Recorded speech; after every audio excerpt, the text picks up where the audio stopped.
Bonjour à tous et bienvenue aux 5 infos du Real Madrid. Le Real Madrid l'a fait, on attendait une réaction de sa part. Après les deux défaites à domicile contre le Barça et le Milan, le Real s'est imposé de la plus belle des manières, 4-0 avec un triplé de Vinicius et en plus en bonus un but de Bellingham qui ouvre son compteur de buts. En tout cas, on a vraiment ce côté positif avec la réaction du Real. Et le côté négatif, c'est les blessures qu'il a eu pendant ce match, 3 blessures. Donc dans cette vidéo, on va revenir forcément sur ce match, sur les conséquences de ce match et analyser un peu, dire aussi mes tops, mes flops pour ce match, revenir sur la conférence de presse faite par Carlo Ancelotti à la suite de ce match et revenir un peu sur, comme je vous l'ai dit, les blessures au Real, voir quelles sont les options du Real. Est-ce qu'il faudra recruter? Est-ce qu'il faudra piocher dans la Castilla? Est-ce qu'il faudra, on va dire, bricoler avec les joueurs existants? Je vous dis tout ça dans cette vidéo. On commence tout d'abord par parler, on va faire la conférence de presse de Carlo Ancelotti globalement, mais juste déjà revenir un peu sur les tops de ce match. Forcément, on parle de Vinicius qui a été élu homme du match. C'est le deuxième triplé qu'il fait cette saison. D'ailleurs, petit quiz, Vinicius a fait 4 triplés au cours de sa carrière. Est-ce que vous savez contre quel club? Donc tout premièrement, c'était contre Levante, ensuite contre le Barça et les deux cette saison contre le Borussia et Osasuna, lui qui a déclaré: je suis heureux de marquer mais je suis très triste pour mes coéquipiers blessés. On l'a même vu pleurer suite à la blessure de Militao. Et bon, on va reparler sur la blessure de Militao. Donc là, on va se concentrer vraiment sur la conférence de presse. Donc je vous ai dit mes tops et mes flops. Donc Vinicius figure dans mes tops. Ensuite, je vais aussi forcément parler de Bellingham. Bellingham qui a marqué. J'ai trouvé une belle combinaison franchement entre Vinicius et Bellingham. J'ai bien aimé, un peu comme ce qu'on a pu voir la saison dernière, ça faisait vraiment du bien, et de voir aussi Bellingham marquer. Je mettrai aussi ensuite l'entrée de Brahim. Pour moi, Brahim doit être quand même un titulaire indiscutable. Avant sa blessure, pour moi, il figurait quand même parmi les meilleurs joueurs du Real Madrid. Il a eu sa blessure qu'il a écarté des terrains. Et là, depuis son retour des blessures, on voit vraiment qu'il a l'envie. Il est là, il fait toujours les retours défensifs. Et offensivement, il est présent. En tout cas, moi, j'aime beaucoup le profil de Brahim. Et je trouve que ça amène un bel équilibre dans cette équipe du Real. En flop, franchement, j'en mettrai qu'un. Vous savez de qui je parle? Mbappé. Mbappé qui a quand même été absent. Franchement, il y a quand même de l'envie de sa part, mais à côté, on voit qu'il y a quand même je ne sais pas, comme de l'incertitude. Il a du mal, je ne sais pas, il est vraiment dans une phase où je ne sais pas si c'est le côté perso qui prend le dessus, mais en tout cas, Mbappé, c'est pas top. Je pensais qu'il allait sortir en cours de match de la part de Carlo Ancelotti, qui a préféré, on va dire, faire sortir les buteurs Vinicius et Bellingham et laisser, on va dire, encore un peu plus de chance à Mbappé de marquer, mais bon, c'était pas le cas. Donc flop pour Mbappé, on espère, voilà, en tout cas c'est un joueur du Real, un grand joueur, on espère vraiment qu'il va se relever et qu'il pourra, on va dire, marquer à nouveau. Donc juste après le match, Brahim s'est exprimé devant les caméras. Il dit: nos supporters ont mérité cette victoire, nous avons joué comme nous devions jouer et nous pouvons encore donner plus car nous sommes une équipe incroyable. C'était vraiment un match qui était un tournant. Comme je vous l'ai dit, après les deux défaites, les deux grosses défaites quand même en Ligue des Champions, en Liga, on se devait de réagir et le Real Madrid a quand même fait le boulot et c'était, on va dire, attendu de la part de tout le monde. Tous les supporters attendaient vraiment ce match. Donc le Real vraiment a fait le boulot en l'emportant 4-0. Donc on va revenir un peu sur ce qu'a dit Carlo Ancelotti juste après le match. Donc il parle aussi, d'ailleurs j'ai oublié de dire, Raúl Asensio, le défenseur qui est rentré pour pallier à l'absence de Militao. Franchement, j'ai super bien aimé ce joueur-là, la prestation qu'il a fait, délivrer une passe décisive alors que c'était son premier match. Rentrer en cours de match comme ça au Bernabéu, ça devait, on va dire, être un match avec de la pression pour lui, mais on ne le ressentait pas vraiment. On avait l'impression qu'il avait quand même de l'expérience de jouer à ce poste-là. Il a un petit profil un peu à la Sergio Ramos que j'apprécie beaucoup. Un joueur qui a quand même de l'avenir, on le voit, et on espère vraiment qu'il continuera avec le Real de se développer et pourquoi pas avoir une place de titulaire au Real. D'ailleurs, en parlant de Asensio, Ancelotti dit de lui: c'est un joueur très important pour nous désormais. Il a bien joué avec son caractère et a fait cette passe décisif. Nous devons remercier Raúl Asensio pour son beau travail avec le Castilla. Il parle aussi d'un autre défenseur central qui est Jacobo, que Ancelotti apprécie. Il dit bah, il est blessé, mais Asensio restera avec nous maintenant. Donc on lui parle aussi de Vinicius qui a marqué ce triplé. Il dit bah voilà, le ballon d'or n'a pas affecté Vinicius et on a pu le voir contre Osasuna. On revient aussi sur les 3 blessures. Vraiment, Ancelotti dit 3 blessures en une première mi-temps, c'est très inhabituel. Et il revient un peu sur ce calendrier, le fait qu'il y a beaucoup de matchs et qui fait que les joueurs n'ont pas forcément le temps de se reposer. Donc Ancelotti n'a pas forcément aussi l'occasion de faire un peu tourner l'effectif. D'ailleurs, il a très peu de défenseurs centraux. Donc on a Militao, Rudiger. Ensuite, on a Valero. Bon, on sait que Valero, c'est pas forcément le joueur que Ancelotti veut faire jouer, puisque Valero était quand même présent sur le banc. Il a préféré ajouter un joueur de la Castilla. Donc, on peut dire qu'on joue vraiment avec très peu de défenseurs centraux et que c'est un peu la crise. Et on connaît aussi les indisponibilités de chaque joueur. Donc, déjà, on commence tout d'abord par parler de Eder Militao, qui s'est fait les ligaments croisés. C'est vraiment la pire des blessures pour un joueur de foot. Il a déjà eu cette grosse blessure la saison dernière qu'il a écarté des terrains pendant une longue période. On a pu le voir juste en toute fin de saison. Et là, rechute encore. D'ailleurs, je ne sais pas si c'est le même genou, mais je pense que ça doit être le même genou pour qu'il se reblesse à nouveau. Et bah, voilà, c'est signe d'une fin de saison pour Eder Militao, comme on a pu avoir aussi le cas pour Dani Carvajal il y a quelques matchs. Donc Eder Militao, il a eu pas mal de messages de soutien. Je vous en cite quelques-uns. Courtois, il dit: nous avons vécu cela ensemble la saison dernière, maintenant je serai à tes côtés pour que tu puisses revenir au plus vite, sois fort. Alaba qui dit: sois fort mon frère. Carvajal, il dit: je te souhaite le meilleur mon ami, tu as déjà montré à quel point tu peux être résilient dans un défi, celui de la saison dernière. Il est maintenant temps de recommencer. Rudiger, il dit: rassure-toi mon frère, nous sommes avec toi. Plein de messages de soutien.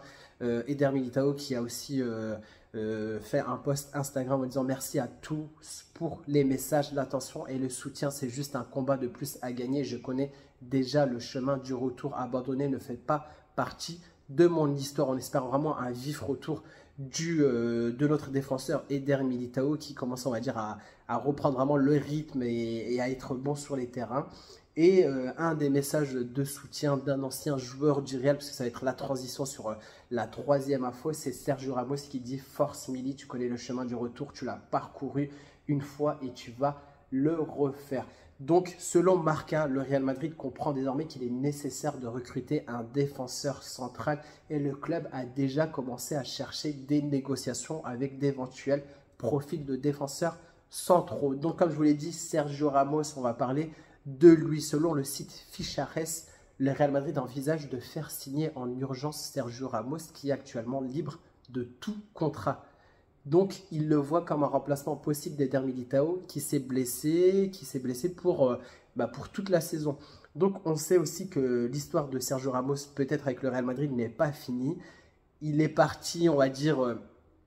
j'ai pas forcément aimé la fin de carrière de Sergio Ramos au Real Madrid. Bon, il est reparti au PSG, il est revenu au FC Séville, en Liga. Là, il est libre. Franchement, ça serait quand même beau de pouvoir le revoir. Selon Romain Molina, il dit aussi que Sergio Ramos a vraiment lancé une campagne médiatique pour revenir au Real Madrid avec l'aide de son frère qui est, je crois, son agent. En tout cas, du côté du clan de Sergio Ramos, on veut tout faire pour revenir au Real Madrid, boucler un peu la boucle. Lui qui a, voilà, je ne reviens pas sur la carrière de Sergio Ramos au Real Madrid, mais qui aimerait bien peut-être finir sa carrière là-bas et je pense finir... faire une fin de carrière, prendre sa retraite au Real Madrid. Je pense que ça serait la plus belle des manières pour lui de quitter le monde du football. Après, on a un tout autre discours selon José Félix Diaz qui dit que le Real Madrid ne pense pas à faire revenir Sergio Ramos. Madrid ne signera pas de contrat avec des joueurs libres. Carlo Ancelotti devra attendre janvier. Donc, pourquoi en fait on a deux discours différents? Parce que en fait, selon les dirigeants, ils ont quand même ciblé un défenseur central qui est Aymeric Laporte. Apparemment, ce serait la principale cible du Real Madrid selon Ramon Alvarez. Et même avant la blessure de Militao, il y avait déjà eu des contacts entre les deux équipes, c'est-à-dire El Nasser et le Real Madrid. Et apparemment, Madrid aurait déjà avancé un peu sur le dossier. Et on parle à peu près d'un accord qui pourrait coûter entre 10 et 12 millions d'euros. Donc n'hésitez pas à me dire ce que vous en pensez de un peu ces deux choix. Est-ce qu'il faut recruter, on va dire, Sergio Ramos à tout prix en sachant qu'il est libre? Forcément, Sergio Ramos, il a un prix, enfin, il y aura un salaire aussi à déverser pour Sergio Ramos, même si je pense que Sergio Ramos sera conciliant au niveau de son salaire si c'est pour un retour à Madrid. Et de l'autre côté, est-ce qu'il faut plutôt, on va dire, pas recruter Sergio Ramos et attendre peut-être le mercato d'hiver et avoir Aymeric Laporte? Donc, voilà, c'est deux choix assez différents. Donc moi, franchement, je serais quand même pour, voilà, c'est le côté un peu nostalgique du Real Madrid et de ce qu'on a pu voir avec Sergio Ramos qui nous a sauvés des milliers de fois. Donc pour moi, je serais quand même pour signer Sergio Ramos. Il est libre. J'ai quand même aimé les dernières prestations qu'il a pu faire avec le FC Séville. Bon, il est quand même vieux, etc. Mais bon, c'est quand même un profil intéressant et j'aimerais bien le revoir sous le maillot de Madrid et ramener aussi un peu de caractère dans cette équipe. Un peu le voir aussi dans le vestiaire avec les nouveaux Mbappé, Güler, Hendrick. En tout cas, j'aimerais bien le voir. Et une personne qui milite aussi pour sa venue n'est autre que Guti dit moi, je fonce pour Sergio Ramos au Real Madrid. Le fait qu'il soit libre. Et en plus, il coûtera 0 €. D'ailleurs, Sergio Ramos a repris cette déclaration en disant qu'il aime beaucoup le poste de Guti. Quatrième info, on va parler maintenant des autres blessés, en l'occurrence Lucas Vazquez et Rodrigo. Donc, je vous ai dit, on connaît les indisponibilités de ces joueurs-là. Donc, c'est 1 mois d'absence pour Rodrigo et 3 semaines à peu près pour Lucas Vazquez.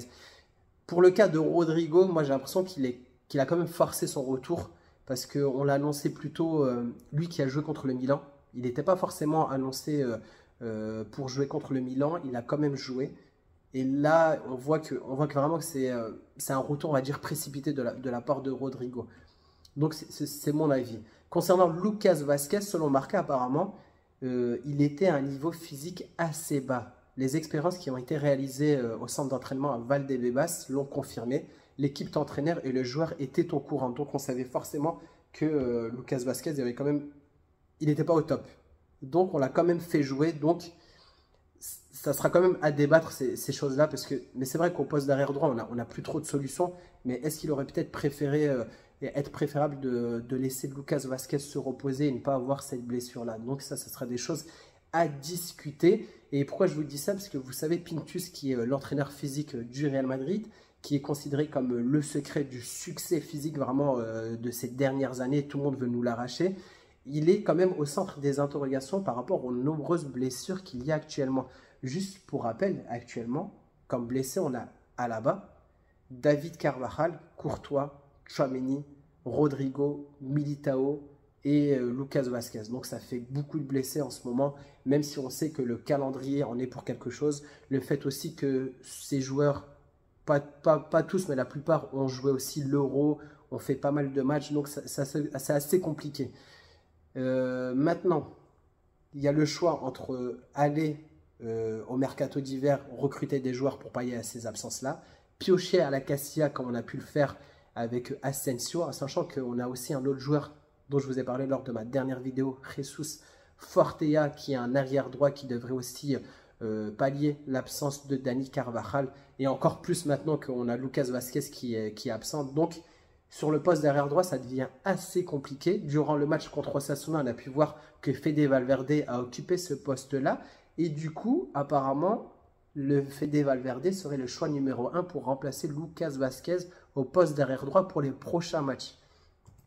Donc, il est une option vraiment sérieuse pour jouer au poste d'arrière droit, puisque contre Osasuna, il a vraiment fait du bon boulot, comme l'a dit Ancelotti, et on essaierait peut-être de le replacer pour les prochains matchs. Donc là, en ce moment, il y a la trêve internationale, il y a plusieurs joueurs du Real Madrid qui sont convoqués dans leur équipe nationale. On peut citer par exemple Vinicius au Brésil, Camavinga avec l'équipe de France, Modric avec la Croatie, Valverde à l'Uruguay, etc., Güler avec la Turquie. Et les prochains matchs, donc il y a la trêve internationale, prochain match en Liga, ça va être contre Leganés.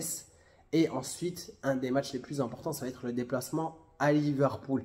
Donc, on pourrait avoir une charnière centrale vraiment assez nouvelle, on va dire, en tant que titulaire. Ça serait Rudiger, Asensio, accompagné au niveau des arrières de Mendy et de Valverde, en espérant aussi le retour de Thibaut Courtois qui devrait revenir, on va dire, à la fin du mois.